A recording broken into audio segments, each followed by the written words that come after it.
Nan zaten chibai Laitong channelist in kun name kun lo kai si tuitum CNA CNF shrai kai re ro tu Dr.Sui Khar online para arun rel mi malte thirkom na kan on itlang mo jami si arun rel ti mi kadang ai lana malte ki ma in mai sain sim nak le rel nak ro nei ding jami polar rel ti asilen ma pretwa hi mai thal chun khathon nan zuar mo ti mi thusuna arun sanglet mi a jiang mi raklet ti sile chu pretwa hi kata silo pretwa hi mai thal chun khathon kazuar lawi pretwa athon na tuan dinga le pretwa pi hi thanglen dinga ti thi tokin na tuan tu chang vai mi kan si ti mi por kha len hulama arun rel pe mi a kadak thei thei himi hi chimi hi kamalte himi thua malte run rel mi karak do mi chu jang si tile pretwa hi du dot zet vekin le pretwa an ha tuan zet vekin lang du zen nan ti tuan swami nga ngai nei lo le tuan du nga ngai phon lo an main le hum teu teu du online para mi pi theya le lang sa zetin tuan zet vekin lang ter du sinan sung ngai ngai a han tuan swami tu ni tiang an nei lo ti mi kha kan hu swa ding thupi ngai ngai pol do zet vek le pol tha chimi thu vekin pretwa ral do vekin an lang sar chem chonan an do mi lo ti mi kha mi pin kan theiding kha poimo ngai ngai chule pani na ka jam ya run rel tile pretwa hi kata silo churonga ka zol lo ti se kata asilo ti chu an ma ta vekin hum him teu teu le an ma ta vekin jang te pe hum hualin tha tuan zet vekin an lang ter du nan alen ho ma tho tho in kan ta asilo kata asilo ronga ka zol lo ti se ama ta le ta lo chu thu than se la sin ep chun pretwa ha yang te pe than soding in tha tuan zet vekin le bom zet vekin le asungi tu ral thang pol do chimit thu vekin anun relan an sunga nga ya pretwa sunga jiang man tuan swami ane lo ti kha alang fiang se chronga hi in pretwa athing nak le pret kuta arak thleng nak khal hi CNA pol mo CNA poli jiang man an chang vai lo ruanga jiang man tuan nak tuan swami nga ngai mumal an ne lo ruang poli kuta arak thleng mi se asan chu an ma in tuan zet vek alang nan athu achun an tuan zet vek bang nan an tuan swami jiang man nei swami an rang nei lotika tuinia kuti umrak si chmi man ha pol do swa dinga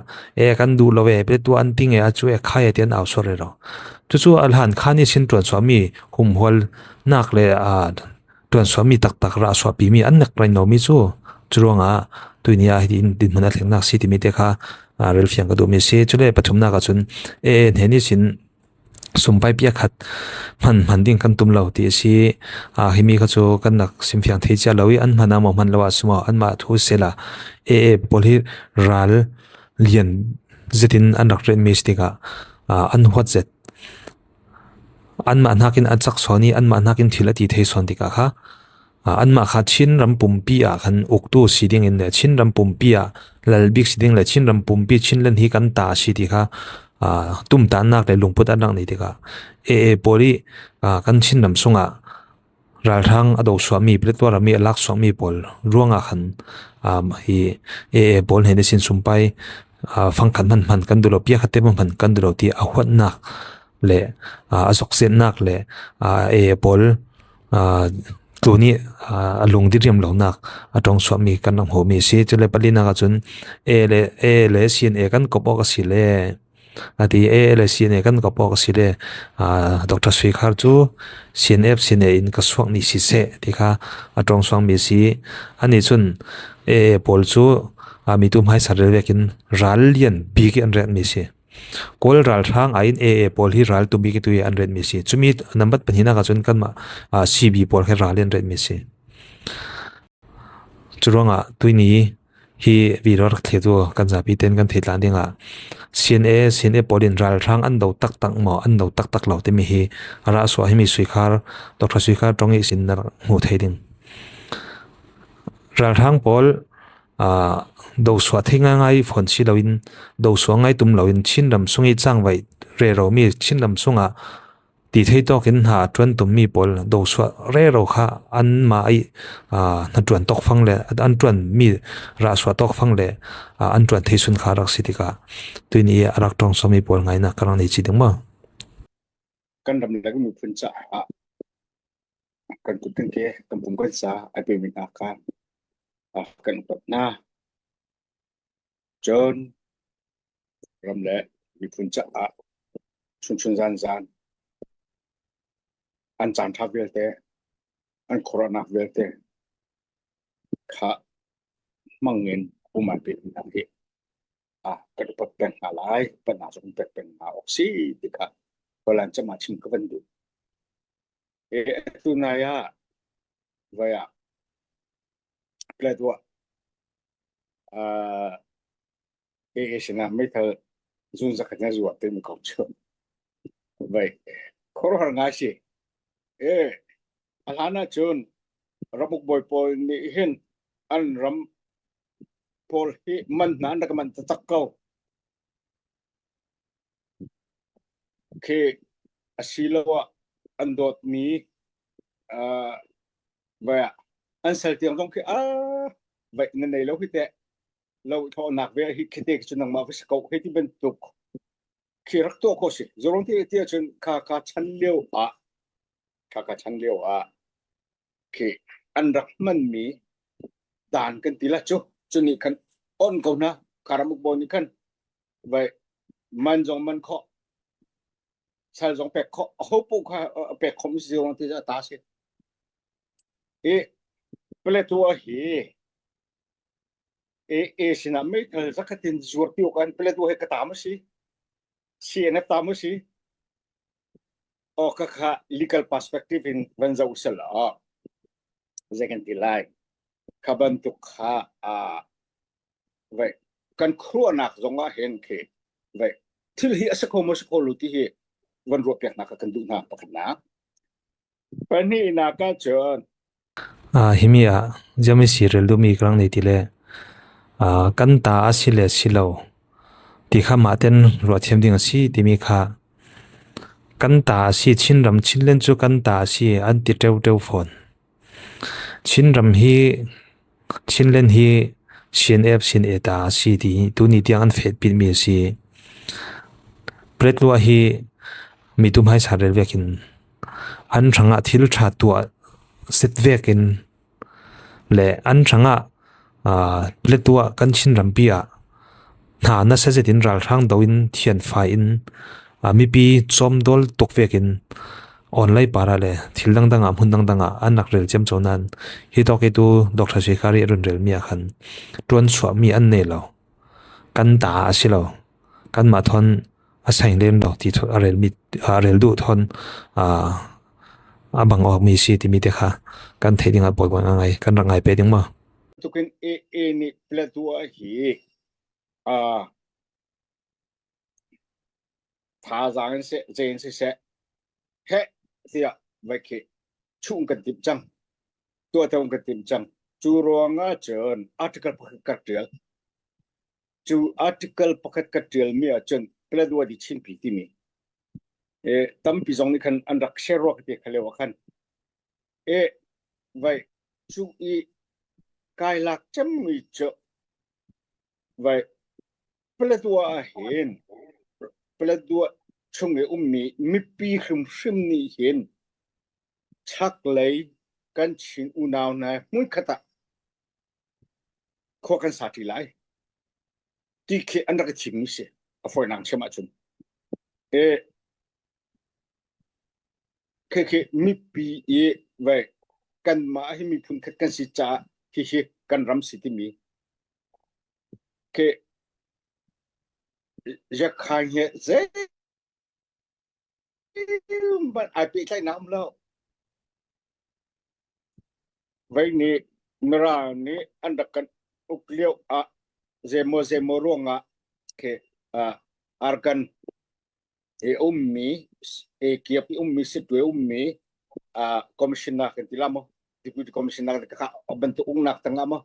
arkan hil chekamo zemo kacu avom kolai asena adom ro nakachun an ma merang por ni ka nan maten itim tu tin dak tilewa hen la tu ni hen chak lei kan mi phun hoina he hem hung kada kanum lai independent to independent federal to federal chu chung kan la ti mi andak ti hi kan upat na ok se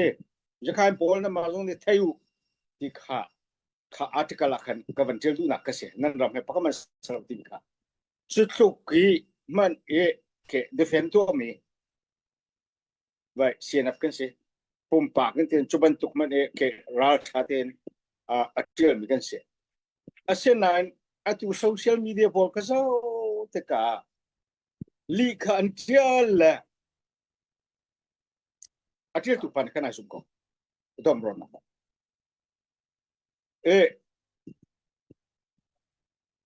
pathum na chibadu mi cho a sin in cnf ni dia khajon kan label lo mai thal cho kan chem lo pia khajon he sin kan la lai lo hitruki kan ram ang kan chu cho ma mi hitruki kan mi phun ang kan ti cho ma mi sin pia khajon kan la lai lo he kan kom lai ti ni chu sui khar sina bin ka chu ni se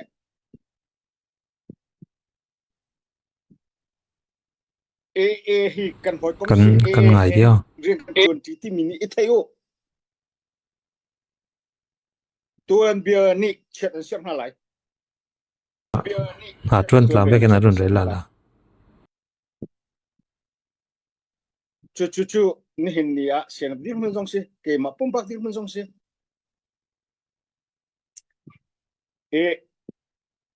min chu chmo anom lo la a chep na la bang hit chen chu pathian ne ka thap yak mi si ti mun tuk ten ha chu me nom ti si cho la ka ti to mi cho mram phok ka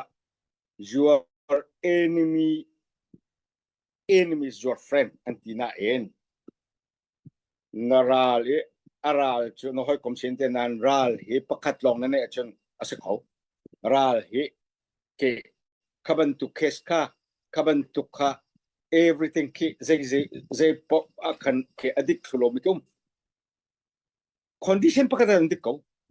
ase nan condition a chewa chun dik lo mi ve ko chu kan rale aral chu sin nan kan ma zo kan ra thim kham si chu kan dir hung si ti mi te kha ban chim ko du a to na kan chim si chon pakhat na ka kan ram itin kan ti choma mi hi atuna selau thal pau thlen na rak stila la te kan ke ni chon tha te in vai cha thian se pro dong chang na pan hi na ka hi kan ram he si na jong se pum pa jong se zur kho jong se lo mai thal jong the ko se lo pathum na ka zai tik mana hi kan ra na sinin apia ka jong la le lo yan nga kan ra jong ning kan jong na ok se ti mi te kha chu ta chen atu ban tu men he at mi avai min ha pol he an ma atu ni hin to ko an zuar mi si chu pele tu khiti mi ki za zen del lao adom rong chen an ram ki chu ten halai ni hin pele tu lo se lai lao dang jong kan chu ri lai khati van chim bun ka bia ka dong tare kai lo ka bia siri selo sa kap kit kam be ka mi to arun rel mi kha tia an ma ti mi kha kan thei fiang mo an ma ti re lu mi kha kan ma sian au sin dep asilo le cb pol arun rel lu mi si tu hi pulet wa hi kuta au in a thing ting tika ti in tu hi pulet wa hi in akil ve ni akai tika ani falam khal se adang dang cb ram khal se in a ting thulai ding ti rak rel mi si le hwa kan nak zo le pe chu ani chun ralin inak tua long slowin e khal rala rak toy ssc son chu an ruala atwa mo chu thela mo khuitok bi khi ral an thumo khuitok bi kha chin kan do mi si ti mi hi sin e sin e pin an do mi ral kha kan feng himi si ti ka thum ok in feng ding ha har ngai ngai churanga tu ni tiang an do mi pol le kan sin ram sunga malema si phone tika khuimi ral sian do jiang ha sian 20 mi hi rel har ngai jiang te aliam che chanin pletwa tloni han 20 ve bang nan 20 ngai si lo in online pare cha tar le changan le aw khwang le romen kha si churonga khan e pori ra rang por kha chen fainak kha si soni tuinia an ma pol khala e porin an e ek thoding an chimit thoding an ram khala set thoding timi sui khari run rel mi kha le nu lama thil jiang mi chang di ding ti chu kan rak rel thelo nan ral chu nei ding chu si asinan ral tampi nei chu thalo ral hak in rual pi tha nei hi atha son chuanga khan ral man rual pi na to the sile pathiani du mi son khala rak silong slowin ne nak lamjin tampi in khu lamjin in rak roi thil son thei mi si ti mi te kha dunia sui khar i tongka kan rak ngai mi polthon malte rel du mi krang nei mi si ina theu tu na japi parak lung oi